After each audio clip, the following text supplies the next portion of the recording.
Safe, yes, pero tindahan ko lubog sa baha. I lost half of my stock economy. Same here. Wala pa rin pasahero. Gas is expensive. Roads are flooded. Paano pa kami kakain?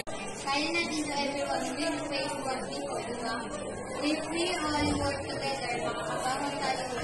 Easy for you to say, Lana. You are a student. We have to earn every day just to survive. Naliligan, Lala, sa point. Unity is what is the way. Look at how we help others during the pandemic.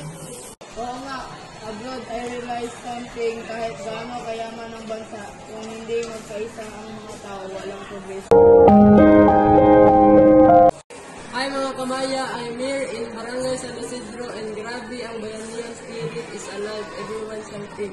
Helping half of us are complaining, the others half are time.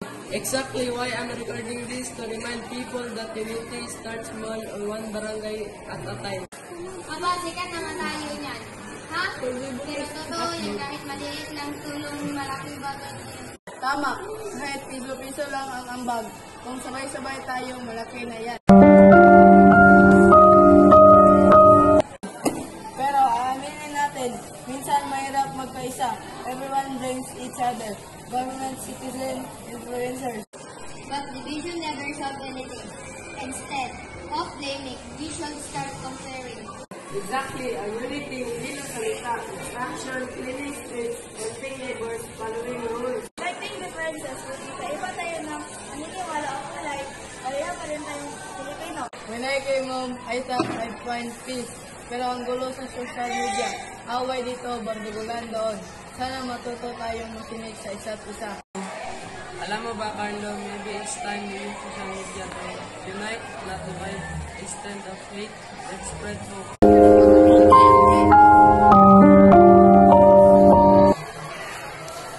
Okay, dito kung gusto mong makaisa tayo, simulan natin sa paglinis ng paligid. Fine, para sa bayan. Tara, sabay-sabay tayo, walang iwanan. This is what unity look like.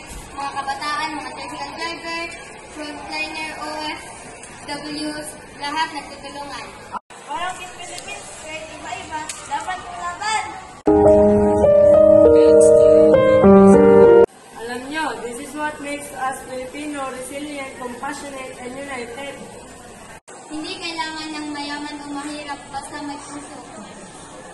In the little teamwork and Wi-Fi, of course. Let's promise to keep this spirit alive. Sa kabila ng crisis, politika o problema, magkaisa tayo. Because true change begins when we unite as one nation. Isang bayan, isang diwa, isang Pilipina! In every challenges our country faces, disasters, inflation, or division, our greatest weapon remains unity.